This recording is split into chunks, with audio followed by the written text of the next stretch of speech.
crucial for me yung 90K area ni Bitcoin. This is the 4-hour chart. If you're going to notice, itong red box natin from TIPAI, extend natin siya.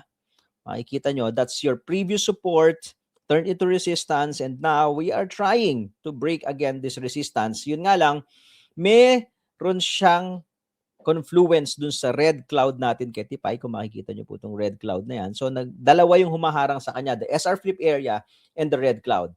The bulls needs to take out the 90K level. Otherwise, the bears will have more power para i-push yung price pababa. Pag pinush yung price pababa, sasaluhin ulit tayo nitong bear flag natin, yung bottom ng bear flag. You have to take a look at this. Ito yung bottom ng bear flag.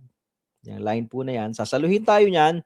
But of course, pag i-retest natin ito, habang dumadami yung times na i-retest natin itong support, humihina po yan. Especially kung i-retest mo agad-agad after nung January 26 lang no? I-retest natin yan.